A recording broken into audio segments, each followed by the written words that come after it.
Manchester United are in the middle of a huge takeover, and a big multi-billion-pound bid has been made by a group of individuals from Qatar. There's been a lot of outrage surrounding this. A lot of journalists fuming that Manchester United would dare fall in the hands to such immoral money into people that live in countries that whose practices they don't agree with, whose behaviors they don't agree with.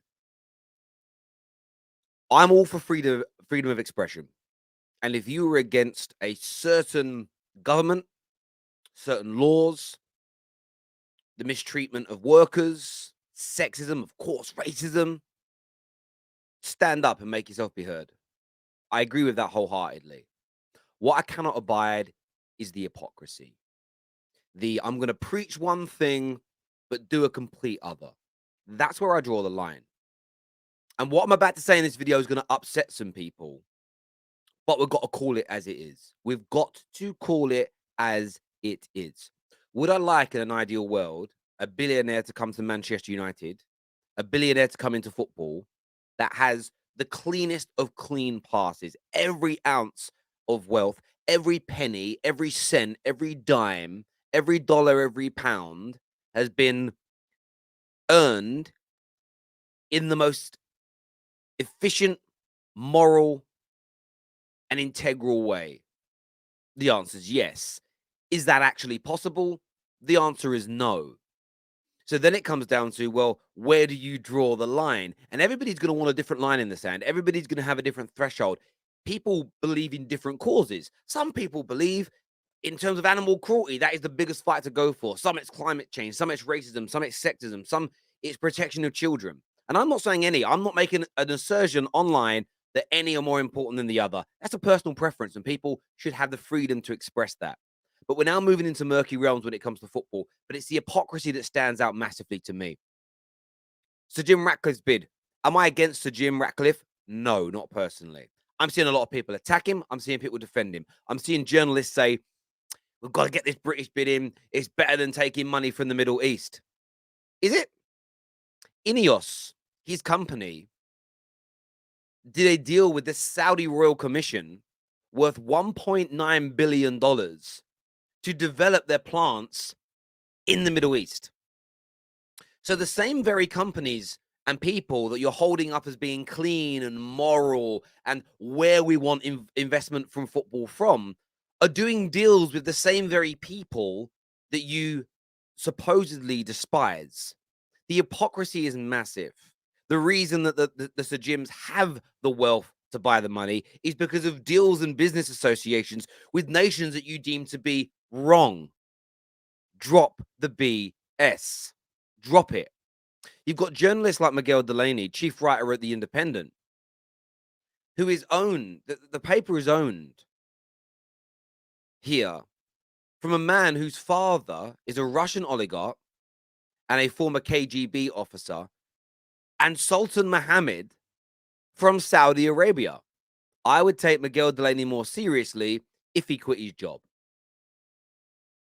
How can you work for a newspaper that is owned by the same very type of people who you despise? I've said this before when it comes to, there are certain people that work for TalkSport. I've got no issue with you having a job at TalkSport, but don't preach about Rupert Murdoch's empire being dirty and racist and fascist and xenophobic. If you then go and work for one of his organizations, you don't need to. There are plenty of other options for you, but you choose to. Stop the BS. And when it comes to Sheikh Jasmine, who is the lead of this bid, he doesn't hold a single position in the Qatari government. He is not a lawmaker, and he is not part of the judiciary system, like nearly 3,000 other members of the Qatar royal family. The xenophobia smells here. Now, there's skepticism. There's skepticism that will say, don't be naive, Terry. He'll have influence. He'll have power. His money will be connected to the people right at the top, and the people at the top stink. But you can make that argument about rich and wealthy people from nearly every country in the world. Where do we draw the line? Whose money is good enough money? You know, most of our football clubs in England have got wealth because of TV rights. Who was the main backer of the TV companies in the beginning? Rupert Murdoch, that everybody says is an absolute scumbag. But you're okay for your club to now be wealthy due to the billions at Sky. By the way, he only left in like 2018, right? It's only 5 years without him. So much money and wealth for our football club is generated via a company of a man that we deem to be reprehensible. That's okay.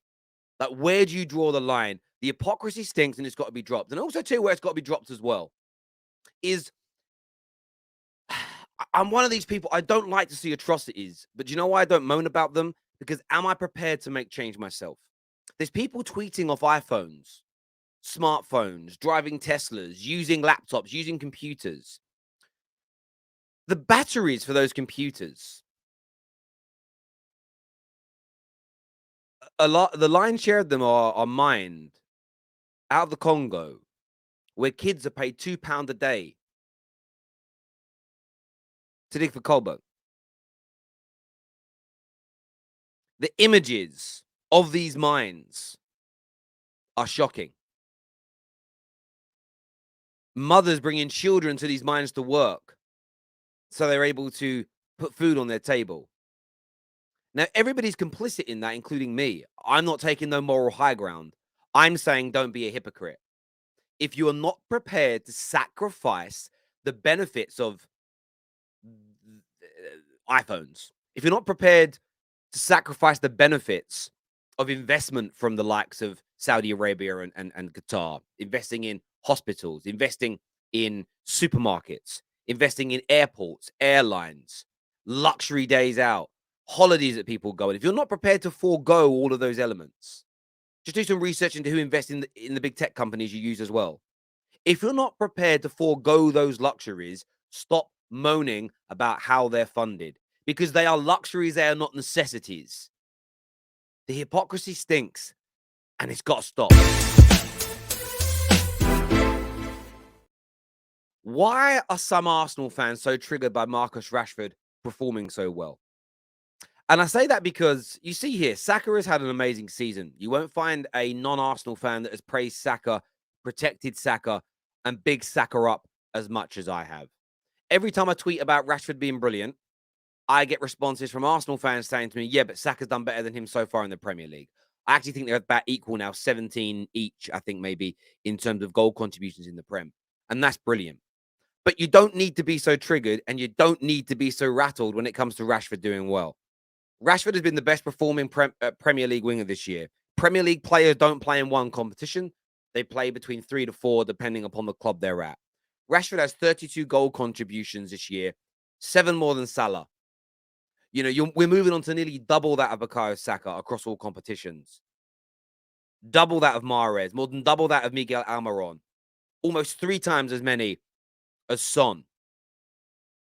That's just getting praise. That's going to get praise no matter what. Rashford is a phenomenal football player and deserves his praise. I understand there's tribalism. And I understand if I tweet and I say Rashford shits all over Saka, Rashford makes Saka look shit, Rashford makes Saka look poor, Rashford makes Saka look like he's Mark Albrighton, then I get you clapping back. Then I get you being frustrated. But that isn't what I'm doing. I'm just praising Rashford. Most Arsenal fans have said Rashford's having a great season. We'll leave it there. There are just a few where I think, come on, man, you're embarrassing your club a little bit here. You're making your club look a little bit weak. You're in a title race. You're the best team in the league. You're flying high, but you're worrying about a winger having a brilliant season at Manchester United. It's weird to me. It's really weird. As I've said, if someone's calling out Saka, go defend him. But no one's calling him out. Not on the terrace. Not me.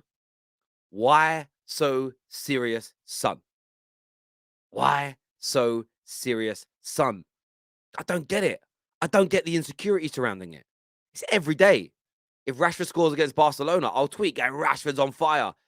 I guarantee you, most replies are people go, oh, he's on fire, he's doing brilliant. There'll be these 2 or 3 really insecure gooners. I'm like, why are you embarrassing your club for by clapping back? I didn't say Saka was bad. It's a madness to me. It truly is. Just get over the fact that Rashford is a top class player. That's it. Let's go! Come on! Oh, I don't know if you've seen the clips on social media. I got sent this clip by so many people saying Gabby Bonlahor saying that Martinelli was disrespectful. I didn't like Martinelli, for me, running through empty net, and he's celebrating before he puts the ball in the back of the net. You know, he's been rubbish for a month, and he's scoring a tap in and celebrating before he scores. Oh, come on, Lack Gabs. of respect for your teammates. I didn't like it. I would almost take that if he wasn't doing it against Emi Martinez, who loves a bit of housery, did it on the biggest stage in world football at the World Cup. Let that continue for pretty much what felt like a month of partying. Yeah. In a game like that against Arsenal, if you can't celebrate, when are you ever going to get a chance to celebrate a goal before it even goes into the back of the net? Like, Laura Wood's absolutely right. And I'm glad she clapped back. I'm glad she stood up for her team. And I'm glad that what I love about Laura Woods is how she does it in such a respectful manner. She isn't, with all due respect, the opposite to me. She doesn't become a little bit pompous. She doesn't become a little bit annoyed. She doesn't get red around the face. She just stays cool and calm and collected and schools Gabby Bonlahor. Gabby Bonlahor, of course, angry that his beloved Villa lost the game. And this is what football fans do. They're fickle. They will change like the wind. And it's something I've tried my best to not be in recent years on social media. I find it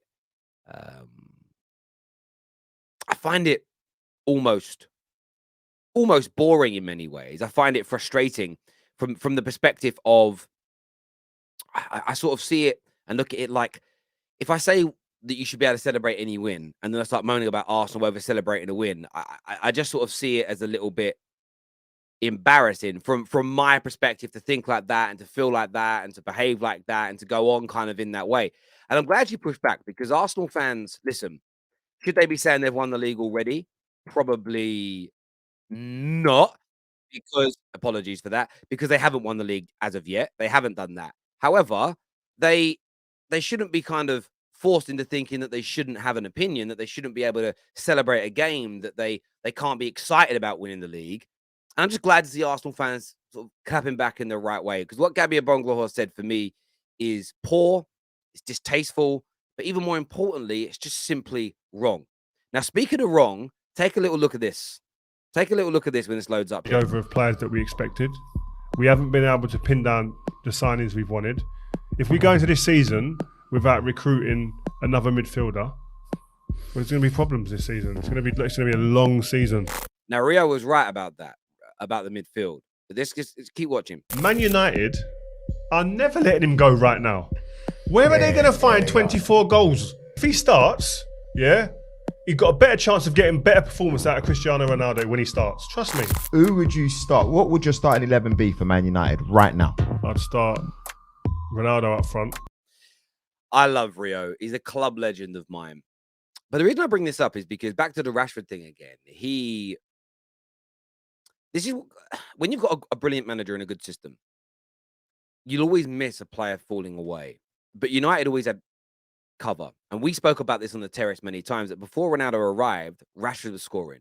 Bruno was scoring. We, of course, at that point had Mason Greenwood performing as well. He's of course, had to go. But this idea that United were going to fall off the edge of a cliff because Ronaldo was leaving was always, again, a false narrative.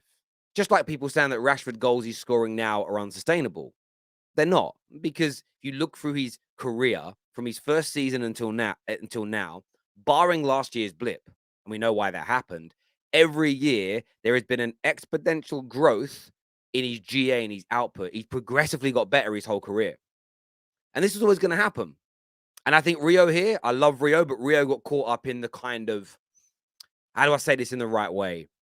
It's my mate. I'm going to defend my friend, as opposed to saying what I think. The same way Gary Neville got caught out with the Ole Gunnar Solskjaer situation. I'm not going to speak how I truly feel and be objective, because I've got a personal feeling and emotion and love for the individual involved. And I get it. But yeah, man exposed himself big time there. Viewers, do me a big favor and hit the like and hit the share button. Subscribe to the Football Terrace. I'm sorry to start the show off so ranty today, but the hypocrisy is getting on my nerves, not just from journalists towards Man United and the Qatari bid, but just in general, life in general. It's becoming nauseating now, seeing people pretend to be virtuous, pretend to care, pretend to be moral, and then their behaviors are the complete and utter opposite. It's annoying. Stop it. It's such a bad look.